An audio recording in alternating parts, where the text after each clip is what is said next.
बिहार में नामांकन की जो अंतिम तिथि थी वो अभी से थोड़ी देर पहले यानी 3 बजे समाप्त हो चुकी है।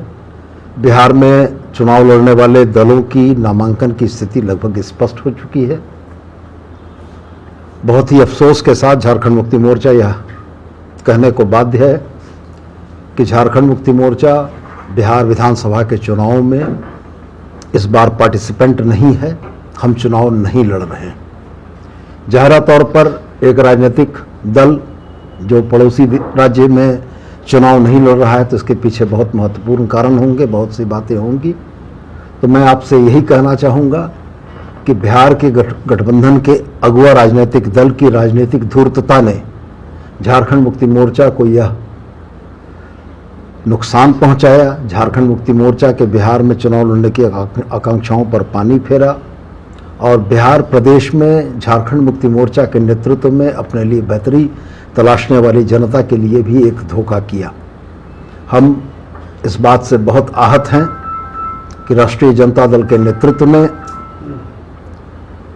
गठबंधन में झारखंड मुक्ति मोर्चा की उचित भागीदारी को सुनिश्चित करने का कोई प्रयास नहीं किया और निश्चित रूप से राजनीतिक चालबाजियों और धूर्तताओं की वजह से जिस तरीके से आज यह परिस्थिति बनी कि झारखंड मुक्ति मोर्चा जैसा एक बड़ा राजनीतिक संगठन बिहार के चुनाव में भागीदारी नहीं कर पा रहा है, इसके लिए हम राष्ट्रीय जनता दल के नेतृत्व को पूर्णतया दोषी मानते हैं और साथ ही गठबंधन धर्म का पालन न करने के लिए मैं अपने सहयोगी कांग्रेस को भी इस बात के लिए दोषी मानता हूं कि अगर झारखंड में यह गठबंधन पूरी मजबूती के साथ चल रहा था तो बिहार के चुनाव में झारखंड मुक्ति मोर्चा की भागीदारी सुनिश्चित कराने का प्रयास कांग्रेस की तरफ से भी होना चाहिए था, जो शायद नहीं हुआ। और निश्चित रूप से चुनाव परिणाम क्या आएंगे ये तो भविष्य के गर्त में है, लेकिन जिस बिहार विधानसभा के चुनाव में झारखंड मुक्ति मोर्चा इंडिया गठबंधन का, महागठबंधन का एक मजबूत हिस्सा बनकर एक बेहतरीन परफॉर्मेंस कर सकता था, उसको राजनीतिक षड्यंत्रों के तहत इससे वंचित किया गया है और हम इसकी भर्त्सना करते हैं। बिहार में आप चुनाव लड़ेंगे या नहीं लड़ेंगे? जेएमएम लड़ेगी या नहीं? मैंने बहुत स्पष्ट कहा कि आज 20 तारीख 2 वजहों से महत्वपूर्ण है। पहला यह कि आज दीपावली है और दूसरा यह कि दूसरे चरण के नामांकन की तिथि 3 बजे समाप्त हो चुकी है और मैं आपके समक्ष पौन घंटे के बाद बैठा हूं। जब नामांकन की तिथि समाप्त हो गई तो यह बहुत स्पष्ट है कि बिहार विधानसभा के चुनाव में झारखंड मुक्ति मोर्चा पार्टिसिपेंट नहीं है। कांग्रेस झारखंड में इसका क्या असर पड़ेगा? गठबंधन झारखंड में क्या इसका प्रभाव पड़ेगा? देखिए, गठबंधन धर्म का पालन करना किसी भी राजनीतिक संगठन के लिए बड़ा महत्वपूर्ण होता है। मैं बहुत स्पष्ट यह मानता हूं कि गठबंधन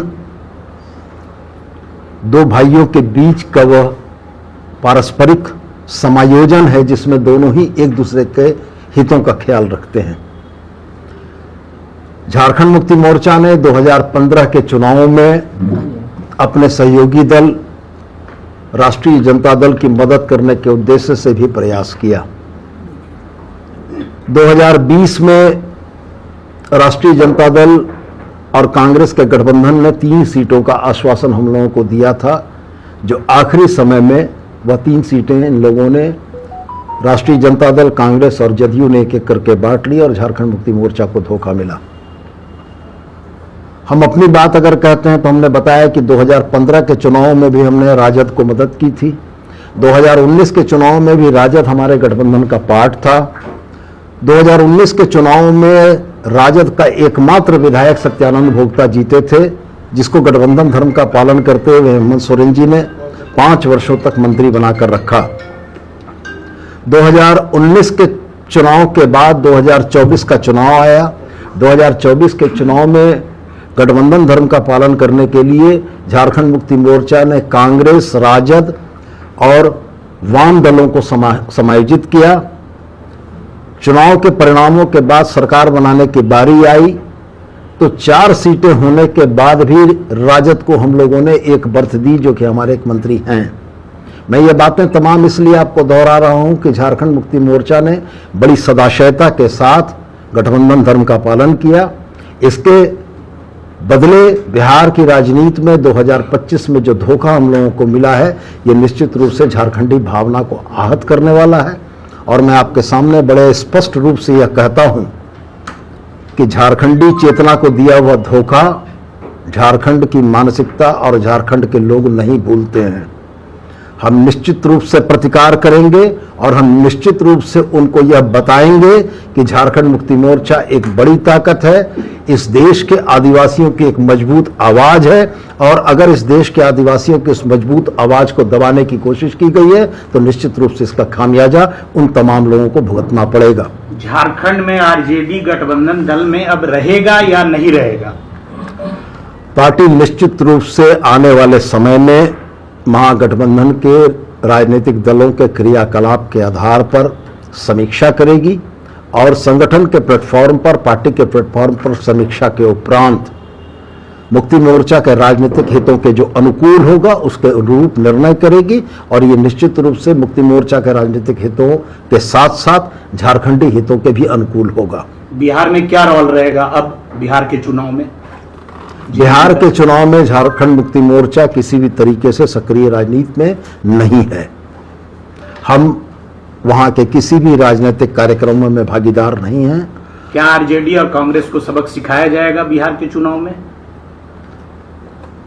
मैं यह स्पष्ट मानता हूं कि अगर सक्रिय भागीदारी मेरी नहीं है तो वैसी स्थिति में झारखंड मुक्ति मोर्चा को चाहने वाले और जिस तबके का प्रतिनिधित्व झारखंड मुक्ति मोर्चा करता है वह मतदाता भी इस बात को बड़ी गंभीरता से देख रहे हैं कि किस तरीके का राजनीतिक छल का शिकार झारखंड मुक्ति मोर्चा को बनाया गया।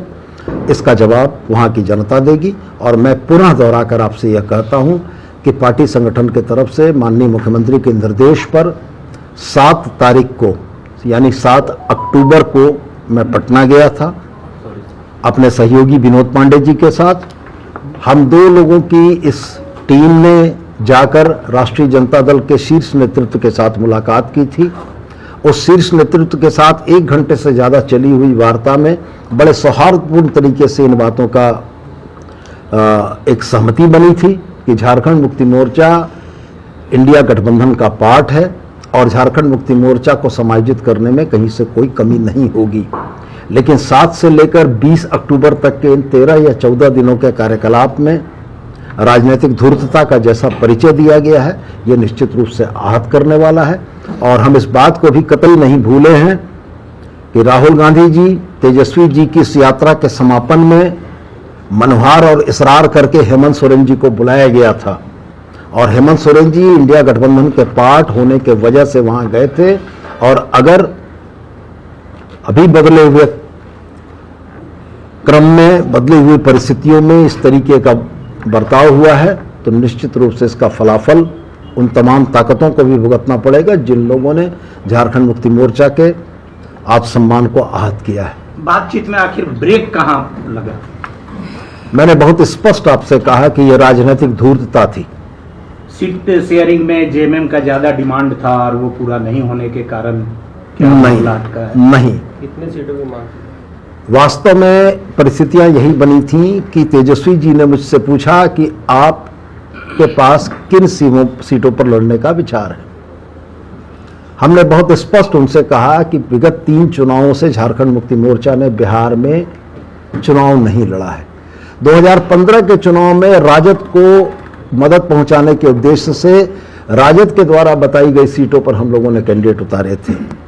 2020 के चुनाव में हमने स्पष्ट बताया कि 3 सीटों को देने की सहमति बनी थी जिसको आखिरी समय में बदल दिया गया। हमने तेजस्वी जी को 28 वैसी सीटें बताई जिन सीटों पर बिहार में ट्राइबल वोटर्स सिग्निफिकेंट हैं। हमने उनको बताया कि इन 28 सीटों में से 22 सीटें आप हारे हैं और एक मार्जिनल छोटे से अंतर से हारे हैं। हम लोगों ने उनको यह समझाया था कि झारखंड मुक्ति मोर्चा आपके गठबंधन का जब यहाँ पार्ट होगा तो वैसी स्थिति में जो एसटी मतदाताओं का रुझान एनडीए की तरफ है उसको हम लोग इंडिया गठबंधन की तरफ लाने में कामयाब होंगे और निश्चित रूप से सीटों के कन्वर्जन में झारखंड मुक्ति मोर्चा की एक बड़ी भूमिका होगी। हमें भी इस बात का आश्वासन मिला कि वो हमारे नेता हेमंत सोरेन जी से बात कर लेंगे। और ये बात करने का सिलसिला, यह प्रक्रिया लगातार चलती रही। कभी कांग्रेस से गठबंधन की बातें आती थी कि उनसे बात चल रही है, इसके बाद आपसे बात हो जाएगी।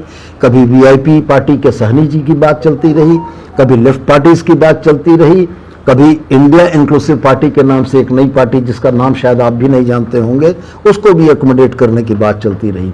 लेकिन बड़ा दुर्भाग्यपूर्ण यह रहा कि जिस इंडिया गठबंधन का एक मजबूत भागीदार झारखंड मुक्ति मोर्चा है, उसके दावों को खारिज किया गया। और इसमें मैंने स्पष्ट कहा आपको कि मैं राजद को जितना दोषी मानता हूं, मैं यह भी दोषी मानता हूं कि कांग्रेस की भी इसमें भूमिका रही है। कांग्रेस को भी निश्चित रूप से अपने इंडिया गठबंधन के एक मजबूत साझेदार के हितों की संरक्षा के लिए बात करनी चाहिए थी, मध्यस्थता करनी चाहिए थी। चूंकि मुझको वो दिन याद है 2024 के चुनाव में झारखंड मुक्ति मोर्चा ने झारखंड में बड़े भाई की भूमिका निभाते हुए कांग्रेस को, राजद को, वाम तमाम दलों को हम लोगों ने अपनी भी सीटें देकर एडजस्ट किया है। आज वाम के जिन 2 सीटों पर विजयी हुई है, निरसा और सिंदरी, आप ऐतिहासिक आंकड़े उठाकर देख लें, वहां पर पिछले चुनावों में दूसरे स्थान पर झारखंड मुक्ति मोर्चा था। और वैसी भी परिस्थिति होने के बाद हम लोगों ने निरसा और सिंदरी उनको दिया और गठबंधन धर्म का पालन किया। राजद के साथ भी हम लोगों ने गठबंधन धर्म का पालन किया। इसलिए हमारी यह पीड़ा है कि जिस तरीके से राजनीतिक धूर्तता का परिचय देते हुए समय को किल कराया गया, यह बड़ा दुर्भाग्यपूर्ण है और इसका असर महागठबंधन की बिहार झारखंड की राजनीति पर निश्चित पड़ेगा। मतलब कांग्रेस से भी समीक्षा करेंगे रिश्तों की। देखिए, बिहार चुनाव में कहीं गठबंधन दिख रहा है क्या? आरजेडी अपना उम्मीदवार भी उन सीटों से उतार रही है जहां से कांग्रेस लड़ रहा है। देखिए, कांग्रेस का जहां तक सवाल है, हमारी शिकायत कांग्रेस से एक ही बात की है कि इस गठबंधन के एक मजबूत भागीदार की राजनीतिक भूमिका तय कराने में कांग्रेस ने अपने तरफ से कोई एफर्ट नहीं किया, जबकि ये उनका भी दायित्व बनता था कि वो झारखंड मुक्ति मोर्चा की राजनीतिक भागीदारी सुनिश्चित करने के लिए अपने स्तर से भी पहल करते।